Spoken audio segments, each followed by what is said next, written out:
کہ آپ کی ڈیویڈنڈ انکم پہ انکم ٹیکس کی ود ہولڈنگ 15% سے ہوگی، ادروائز یہ 30% پہ چلی جائے گی۔ اسی طرح جو کیپٹل گین ہے وہ بھی ٹیکسیبل ہے،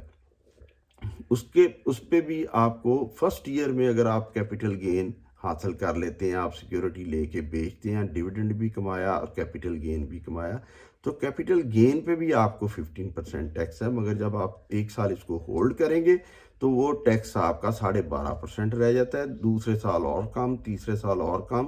5ویں سال یا 6ٹھے سال جا کے وہ زیرو ہو جاتا ہے۔ تو اس لیے آپ نے 2 طریقے سے ملک کی اکانومی میں اپنا رول ادا کریں گے۔ ایک آپ اپنی انویسٹمنٹ کریں گے اور ریگولر بیسس پہ کریں گے، آپ اپنی فائنینشیل اسٹرینگتھ کو بڑھائیں گے، دوسرا ملک کے اسٹاک ایکسچینج کو پروموٹ کریں گے، تیسرا آپ گورنمنٹ کو ٹیکس دیں گے جو کہ نارملی انسان اوائڈ کرتا ہے، لیکن اس سیکٹر میں آپ کو ٹیکس پیئر بننا بہت ضروری ہے۔ تو میرا یہ جو سیشن ختم ہوا، اور میں سمجھتا ہوں کہ پاکستان اسٹاک ایکسچینج اتنا بڑا سیکٹر ہے کہ اس میں 10 منٹ کے 8 منٹ کے 3-4 لیکچر سفیشینٹ نہیں ہیں۔ میں نے کوشش تو کی ہے کہ میں پریسائزلی جتنی بھی چیزوں کو کور کر سکتا ہوں میں اس کو کور کروں، جو کمی رہ گئی اس کو میں کسی لیٹر سٹیج پہ دوبارہ کور کروں گا۔ ایک اس میں میری اور ریکمنڈیشن ہے کہ آپ نے انٹرا ڈے ٹریڈنگ میں نہیں انوالو ہونا، کیونکہ وہ اسپیکولیٹو نیچر کے بزنس ہوتا ہے اور وہ ہائیلی رسکی ہے۔ آپ نے جو انویسٹمنٹ کرنی ہے وہ ریگولر بیسس پہ کرنی ہے، اور میں نے اپنے جتنے بھی لیکچرز ہیں اس میں اسپیکولیشن کو میں نے کور نہیں کیا، کیونکہ اسپیکولیشن جو ہے وہ ایک انتہائی ڈیفیکلٹ کام ہے، اور وہ تبھی کیا جا سکتا ہے جب آپ نے ایکسپرٹیز حاصل کر لی ہو۔ تو اس لیے یہ ایک ایکسیپشن ہے میرے تمام لیکچرز میں کہ آپ نے اسپیکولیشن نہیں کرنی، آپ نے ریگولر اور سالڈ انویسٹمنٹ کرنی ہے، کیونکہ بے شمار کمپنیز جو ہیں اگر آپ ان میں انویسٹمنٹ کرتے چلے جائیں گے تو آپ اگر 25 سال کی عمر میں شروع کر دیا آپ نے انویسٹمنٹ کرنا، اور 50 سال کی عمر تک آپ انویسٹمنٹ کرتے گئے اور درمیان میں آپ نے وڈرا بھی کر لی انویسٹمنٹ، تو آپ کو کبھی بھی اس میں نقصان نہیں ہوگا، کیونکہ آپ نے جب ڈیسیجن، جیسے آپ پراپرٹی کے لیے ڈیسیجن لیتے وقت ہر چیز چیک کرتے ہیں کہ اس کی ایکسیس ہے پراپرٹی کی، اس میں امینٹیز ہیں، اس کی جو ہے لوکیشن کیا ہے، اسی طرح شیئر کی انویسٹمنٹ کے لیے بھی آپ اگر یہ ساری پریکاشن کر کے چلیں گے تو آپ کو کبھی اپنے انویسٹمنٹ ڈیسیجن پہ پچھتانا نہیں پڑے گا۔ اور آپ نے ایک مانیٹرنگ بھی رکھنی ہے کہ جس کمپنیز کے آپ نے شیئر کیے ہیں ان کو ریگولرلی ریویو کریں، تاکہ اگر اس کمپنی میں بھی کوئی ایسے پوزیشن بن جائے کہ بعض اوقات ان وائبل ہو جاتا ہے بزنس، تو آپ نے اس میں سے وڈرا کرنا ہے، آپ نے کسی اور شیئر میں انویسٹمنٹ کرنی ہے۔ تو میں آج کی جو ہے اپنے سیشن کا اختتام کرتا ہوں، اور آپ سے ریکویسٹ کرتا ہوں کہ میرا چینل جو ہے وہ آپ سبسکرائب کریں، اور اگلے سیشن میں میں انشاءاللہ مختلف ٹیکسیشن کو کور کروں گا، اور اس کے بعد میں نے امپورٹ اور ایکسپورٹ کی کاسٹنگ کو کور کرنا ہے۔ تو میرے پاس بہت سے لوگوں کی سجیشنز ہیں ٹاپک کے حوالے سے، جو کہ میں اگلے لیکچرز میں آپ کے ساتھ انشاءاللہ کنٹینیوسلی شیئر کرتا رہوں گا۔ اللہ حافظ۔